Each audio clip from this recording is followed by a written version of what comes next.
Today we're working on Chapter 11, Section 4, which is Write a Proportion.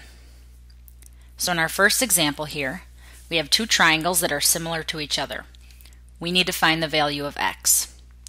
So I need to write a proportion to figure this out. So remember, it's going to be something over something equals something over something. I just have to make sure that I line it up correctly. So I decided to put 90 over 95, okay? And since I put 90 in the numerator, when I put the next numerator, I have to make sure to put the x in the numerator, and then this will be in the denominator. We haven't dealt with anything like this, but we just put 40 plus x. We put the entire thing in the denominator like this.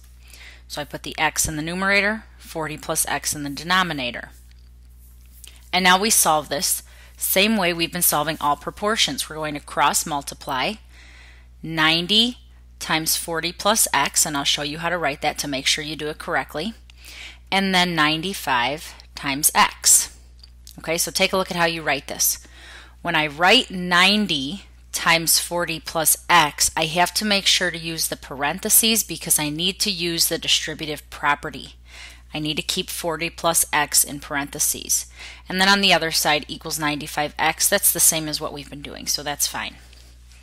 So now that we have our equation here, we can solve for x. And I put our 5 steps here so we remember how to solve a multi-step equation. So first, let's separate the two sides of our equation.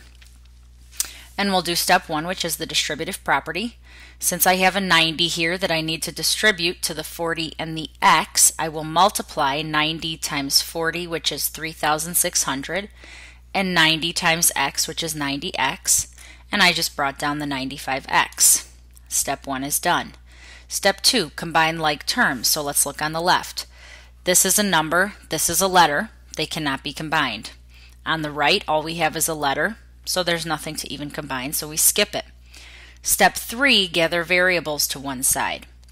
Now take a look, I've got an x on this side and an x on this side.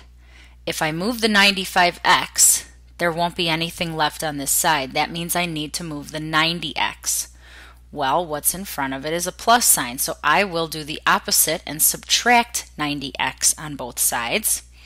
Notice I line x's up with x's. And then I bring down the 3,600.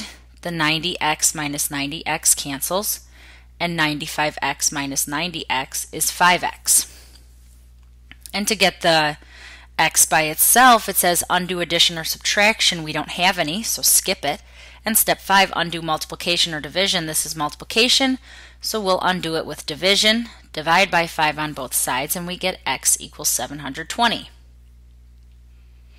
Now in that problem I said we want to solve for x, and we figured out that x is 720. So if they asked for the length of this side of the triangle, we could say that it's 720 feet.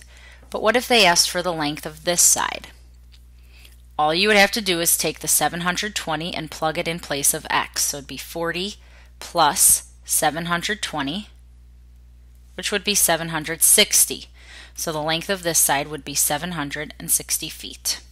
That's all for today. Bye-bye.